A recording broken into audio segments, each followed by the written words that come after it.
What's happening, everyone? Welcome back to the channel. If you watched my last video, I said I was going to be working on the Packard a lot between Christmas and New Year's, and that's what I've been doing. And I wanted to put a video together talking about 6 volt to 12 volt conversion. It's not as easy as people make it out to be. I'm finding that out, but I'm also rewiring the entire car in the process. So there is not one old wire in this car, except for the wires that run through the steering column. Those are being reused for the turn signal switch and the horn. That's it. A lot of old school guys say that you don't need to switch from 6 volt to 12 volt. If your 6 volt system operates correctly, then you should have no issues with it. My issue with 6 volt is the engine would crank over really slow, and I want to be able to drive this car. So now we're cranking over really fast. We have bright lights, and I can put in a radio, I can put in AC, I can put in any kind of 12 volt accessory that I would want to, that you can't do with a 6 volt system. And 6 volt systems, the parts are getting harder to find. Coils, batteries, light bulbs. So what I'm going to show you real quick before I put it back in is the cluster that I had to modify. So this will be for my gauges, my turn signal indicators, and dash lights. And there's a few little tricks you got to do with that first. So this is the back of my cluster. As you can see, I put in all new sockets, all new wires. Made it up to some GM weather packs so that I can plug it in and unplug it real easy. But what you have to do with your gauges is run resistors for all your gauges. And these are called runts voltage reducers. So basically all these gauges are still going to work on 6 volt. They can't handle 12 volts. It'll make them read incorrectly. So we have to install these resistors, which basically go in line from your power wire, and then they need to ground. So I did that for all 3 of these. Now on the back of this cluster, what I'm not using is my oil pressure indicator light and my battery indicator light, because I plan on putting in a few gauges so that I can monitor stuff a little bit more closely. So I still have my temp, my fuel level, and my clock, and then in the middle is my speedometer. The harness that I put in this car, I have the option to run electronic gauges, so I'm going to do that for oil, water, and maybe tachometer as well. So let's take a look under the hood of this thing, show you what I did. So when converting from 6 volt to 12 volt, of course you're going to need a 12 volt battery. Now, in order to make this car run on 12 volts, really all I would need to do is change the battery and change the coil, and it would run on 12 volts. Now the starter on this thing, it's basically a factory starter, but what I had done was a 12 volt solenoid put on it that looks like factory, and I had them leave the case alone, not sandblast it, not paint it, because I want it to look original under the hood. Eventually my oil pressure gauge will go inside the car, and what I've done is installed a factory looking 12 volt coil internal ballast, so that I don't have to add an external ballast resistor to kind of keep it looking original. The generator has also been converted to 12 volts. Also not sandblasted, not painted, because I wanted it to look original. But if you look under the hood of the car, I've wrapped all the new wiring in cloth tape. And the reason I did this is I want it to get dirty, and I want it to look original under here. I don't want it to look like a resto mod or something I've put a bunch of money into. On the firewall, I had to get a different voltage regulator for the new style generator. And then we just have a painless fuse up here that goes in line to the fuse block inside the car. So really under the hood, in order to get this to run, you don't have to do much. The biggest thing when converting from 6 volt to 12 volt is you have to change every single bulb in the car if you want them all to work. So when I say every single bulb, you might not think it's much, but you have 2 headlights up front.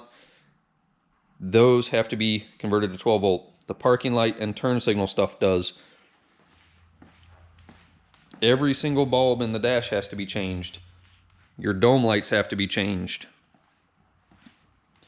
We have a trunk light up here. This needed to be changed. And then all your turn signals, brake light, parking lights in the back, reverse lights, your license plate light, all that stuff has to be changed. Now, since I was rewiring the entire car, it wasn't that big of a deal to change everything over to 12 volt. The biggest issue I had in converting everything is all the sockets needed to be changed, because if you look at my old dash harness, this is what was in the car. It was all that rope braid wire. It was all brittle. It was all falling apart. So I had to find sockets that would fit and accept a 12-volt bulb because I didn't want to reuse any of this. So a real challenge was finding sockets that would work in all of my housings that would accept a 12-volt bulb. So if you were to stick to the process and do the conversion all at one time, you could probably do it in a couple of weekends.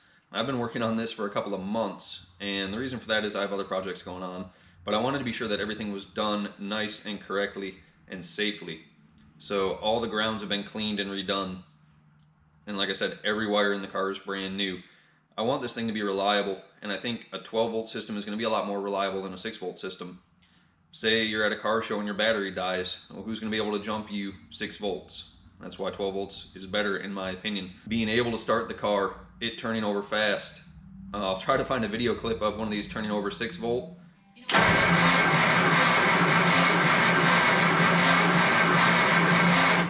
And then 12 volt, it sounds like your normal everyday car. You hop in your Chevy Silverado, it cranks over fast. That's what this sounds like now, and I'll show you that right now.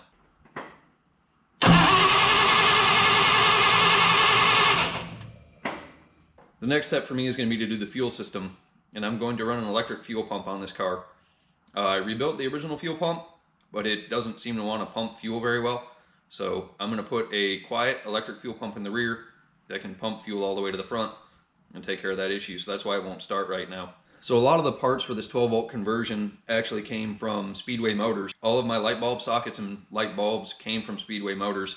And what I was able to do is measure the size of the socket that I'm going to need. So on the back of the instrument cluster, take a pair of calipers, measure the size of the hole. You can go to their website and find a socket that will fit, whether it's going to be 1 wire or 2 wire. The headlight plugs came from them because I upgraded the halogens in the front. And like I said, being all brand new, this should be nice and reliable and everything should work. So I'll flip on the headlights real quick and we'll talk a little bit more about the bulbs.